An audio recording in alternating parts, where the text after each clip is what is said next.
Chapter 2. Della, Rana called, her lengthy raven hair and violet skirt swept up in the light breeze behind her. You made great time. With Schmitty by her side, the two made their way through the school's stable lots to the hitching post where Adela secured Anesia. Here, we brought you breakfast at least. Schmitty looked down to Adela, a whole head taller than her, the breeze rustling through his messy copper locks and forest green tunic. With a big smile that warmed all the way through his big hazel eyes, his gangly arm presented her a waxed paper cup with a waxed paper straw. It's your favorite. He beamed. Thanks, you guys, Adela replied gratefully, finishing up with her faithful companion. She gave Anesia a few hearty pats along her rich coat in parting. The horse responded with a gentle snort and a curt shake of her mane. Adela then turned around, took the smoothie from Schmitty, and the three friends started towards the quad together. Rana and Schmitty wasted no time as they immediately began to quiz one another on all the trade and agricultural questions for their realm that they could remember. But Adela remained quiet as her ocean eyes scanned the scene before them. The morning sun had already found its strength, banishing what remained of the night's chill, as more students continued to arrive in varying modes of transportation. Most were on horses, some on community carts, while many walked from the nearby homes within the township itself. It was over a month into the newest school year, and the campus had quickly become a familiar place once again. With its sturdy, ivy-swathed columns and buildings, all made of rust-colored brick and gray stone, the establishment had served for countless decades in educating the youth throughout Greater Northbrook in the realm of Kellimer. And those years were apparent in the rows of great, lush trees that lined the many walkways on the grounds, a good portion of their vibrant green leaves already giving way to the rich reds and golds of autumn's tide. Each of their trunks bore an expertly carved-out storage hole around eye level, affixed with a matching wooden door and a small lock attached to the latch. Their trio passed by a cluster of first-years who gathered their books and supplies from these natural cubbies, their voices chattering animatedly, with innocent excitement for some gathering over the weekend. Rana and Schmitty paid them no mind, engrossed in their preparations. A quiet sigh escaped Adela's chest. She cast her eyes down to her drink, her nose giving a small wrinkle, and brought the waxed paper straw to her lips, the blended fruits she usually loved seeming to be without their vibrant taste. She was grateful that her friends brought her sustenance at least. She had not remembered to eat much of anything lately, because today would be more of the same, an endless sea of going through the motions. But staying busy would distract from the fact that it had officially been 4 months since... No, we're not going to think about that today, she told herself. Today is just any other day. She pushed away the thought that threatened to steal the breath from her lungs, suddenly wishing that she had kept on riding Anesia this morning instead. Kept on riding right into a new kingdom, into a new realm, into any place far away from Kellimer. Somewhere far away where no one knows my name, she added to herself, the daydream taking hold. Somewhere where the past can't reach me. Maybe Rena and Schmitty could come too. I don't want to leave them behind. But I don't want to leave Mom and Dad either. They need me. Especially Mom when Dad has gone traveling. After all that's happened, we have to stay together. Della? Schmitty asked from her side. He held open on his lap a book, bursting with messy parchment notes. A last-ditch effort to retain the information. Adela sounded, coming back into the present, unable to recall when she had actually sat down on the benches near their first period class at the edge of the stable's lot. Schmitty and Rena had already brought out their study materials, sitting on either side of her. How long have I been gazing into oblivion? Adela realized. Oh, sorry, Schmidt. What did you need? The notes for Sutton's last lecture. From Tuesday, I think. I need to cross-reference something. Do you still have them? Oh, yeah. Adela nodded her head. set down her smoothie, and searched in her bag. Should all be here.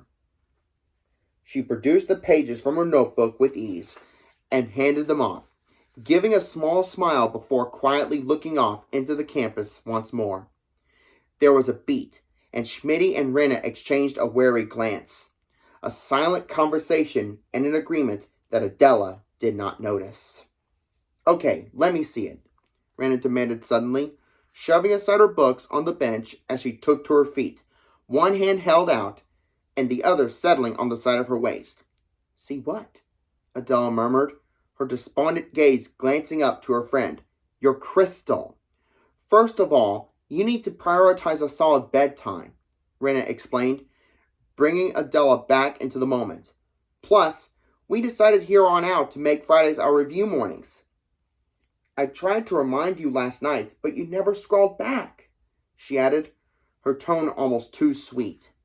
I'm sorry, Ren. You did, Adela acknowledged ruefully. I've honestly been so busy. This coming from the girl who claims that staying busy helps her stay sharp. Schmitty teased under his breath. Adela smirked at him. Usually it does, she insisted, as she held out her orb from the pocket on her satchel. Rena snatched the crystal ball up. In your calendar, I'm going to set up your reminders for our study and test days this year, as well as a reasonable bedtime routine.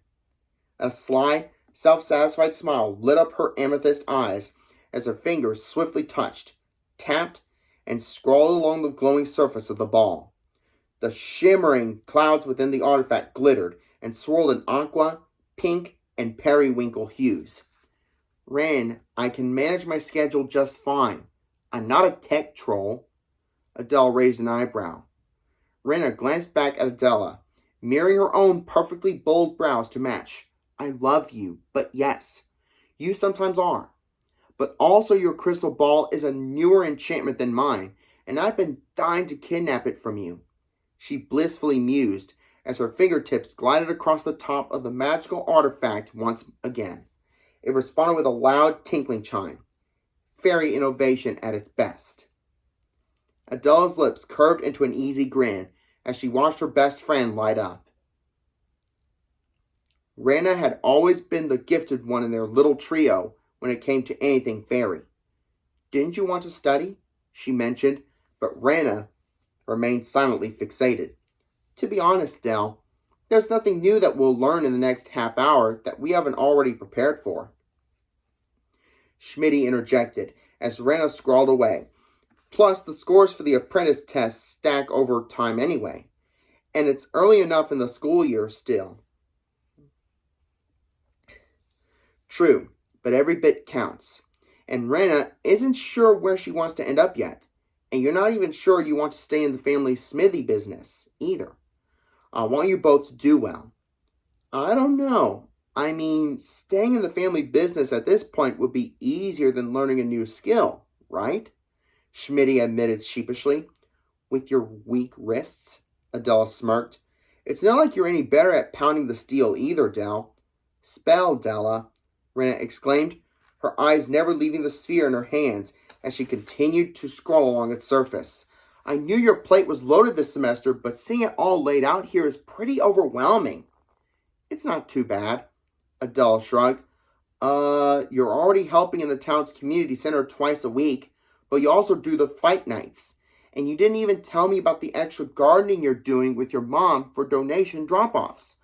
Plus, you're taking extra music lessons. And add on managing Anesia and helping in the smithy with your dad. Not to mention our classes and homework and chores. What's your point, Ran? Adele sighed, cutting her off. I'm just saying that it's admirable to stay well-rounded, but if you keep up at this rate, then bigger things can start to slip through the cracks, she tried to explain, or worse, you might crack. She's not wrong, Schmitty added. He wanted to contribute, wanted to show solidarity, though Rena seemed like she was going into this pretty well already. He took another swig of his smoothie. The two friends did not plan to execute this sudden intervention right before their exam, but apparently it was happening right now, and Rena was going to roll with it. I just like to help out where I can, Adela admitted, though she could not conceal how hollow the words sounded. We've noticed. Trust me. Rena nodded, handing back the crystal ball. But you've been keeping so busy now that you barely talk to us anymore. Confusion flickered through Adele's eyes. What do you mean? I see you guys every day, Ran. Yes, but I guess what I'm really trying to say is, are you okay? Like, really okay? Del? Schmidt added softly, putting a hand on her shoulder. Adela looked once between the two of them as her mouth pressed into a tight line. She appreciated Rena and Schmidt looking out for her, but most days she did not have the words to explain to them how blank she felt inside, how numb everything seemed in between the busy moments, how the memories could still torture her without warning if she stopped moving. It felt easier to just not say anything to anyone, and the full schedule she had been determined to carry allowed her to do just that. Stay helpful, stay distracted. However, Rena did have a point. It had been exhausting to keep juggling everything, like on mornings like these. Cracks indeed. And now Rena's simple question suddenly summoned that familiar, painful thickness in her throat that she tried to avoid at all costs. She gave a single, slow shake of her head, resenting how easily those three compassionate words could instantly make her feel every single thing that she had been running away from. Are you okay? No. No, she was not okay. We need to study. Adele tried to evade. To spell with the apprentice exams. There will be others. This is more important. Rena held her gaze. You haven't talked about it since the school year started. She censored herself, reluctant to use his name. And we hoped that if you needed to come to us, you would. She added with soft empathy. But now you keep so busy that you hardly talk at all. You don't have to go through this alone. You have us. Adela looked into Rena's eyes, into the mesmerizing shade of deep lavender that she had loved so dearly since the day they met, all those years ago. I know I have you guys, but I also don't have the words for the way I feel most days. So I stay busy because it's easier than sitting alone with myself. Adele stopped short, shock riveting through her at the revelation. It was the first time she had admitted the truth out loud. And now that her mental wall had been breached, the words that once felt so out of reach suddenly tumbled out so quickly, so effortlessly, to her best friends. I don't want to burden anyone, so I try to pretend like it never happened, that he never came here. But he's the prince of our realm for Radiant's sake. I can't turn a corner without being reminded of him in some way, of the way he filled a place in my heart, a part I didn't even know existed, a part of me that feels like I can never have back now. The tears that she fought so hard against burned her eyes. No matter how hard I try, it's like he's always going to be there. Almost like I can still feel him. I stay busy so... Adela trailed, swallowing hard. I stay busy so I don't have to think about him. I stay busy so I can try to forget everything. Her friends remained frozen, helpless, feeling guilty at the timing of this conversation. They had only wanted Adela to know that she was not alone, but they did not realize just how much she had been holding in. It does come in waves, Adela whispered, looking down at her hands, tears flooding her sight. Some days I'm okay, and some I'm not. But each bad wave keeps getting harder, not easier. Like there's still this pull to him. Like he still holds me in his grasp. I don't think this is normal. She clutched her nails into her palms, concentrating on the pain of their pressure, willing went away the tears as she breathed. I don't think I'm normal. Hey. Rena soothed, hugging her best friend firmly. Breathe. Just breathe, she encouraged. We're here for you. We'll always be here for you. It's okay to hurt, but you're stronger than you give yourself credit for. There's no normal timeline when it comes to grief. And we didn't mean to make you open up before you were ready. We've just been worried is all. I didn't realize you didn't have words for the things you held in. I am so sorry. We just wanted to help. She looked to Schmitty, and he agreed with a fervent nod. Rena added, So if you need to stay busy to stay sane, then we'll help you do just that. Won't we, Schmidt? Spell yes, we will. Schmitty replied, his big eyes full of sincerity under his unruly copper hair. But don't feel like you have to stay busy to stay strong either. If you need to talk, we're here. I think everything should have balance. So staying distracted can be good in the short term, but talking things out can help too. Rena gave Adela's shoulders another tight hug. And you know, I don't even really hear people bring it up anymore like they used to. She smiled warmly. Well, actually, that's not completely true. Both girls turned to look at Schmitty. He continued, oblivious, the desire to help by offering knowledge overcoming his capacity for emotional reasoning. I was at the Fairy Emporium in the pavilions the other day, looking at the magic plasma high-definition mirrors, and one of the magic mirrors had Brogan interviewing on Royal Life Exposed, which then made these two girls from our 4th period class stop to talk about what happened when he left here last semester. Schmitty quickly seized his tail, realizing that Adela was about to cry again. No one's mentioned the incident at Here School. Lately? He finished awkwardly, hating himself. His heart was in the best of places, but Schmitty often missed the mark when it came to social cues.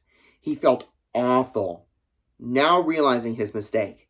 His teeth crunched down on the waxed paper straw in his smoothie cup as he cringed, preparing for an onslaught. Rena's eyes narrowed on him, but Adela's head only dropped as she sniffled back new tears. Rummaging through her book bag, murmuring about getting to class soon. How could you say that to her? Read a room, Schmidt! Rena's reprimand faded out as Adela's own thoughts overwhelmed her. Are other people really that bored with their own lives that they have to bring up the past? Small minds seem to love talking about things they know nothing of. She thought hopelessly. I don't want to feel what I'm feeling right now. Make it stop. Adela was not upset at Rena and Schmitty.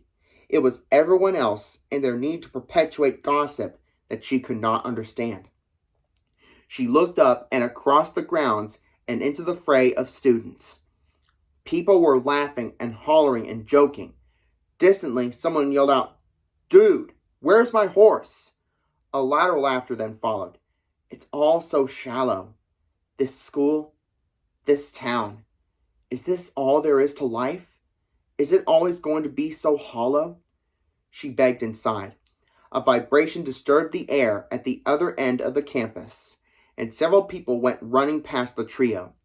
Adela, Schmitty, and Rena's heads instantly snapped towards the source of the sound, and found an enormous, open-top carriage pulling into the school lot.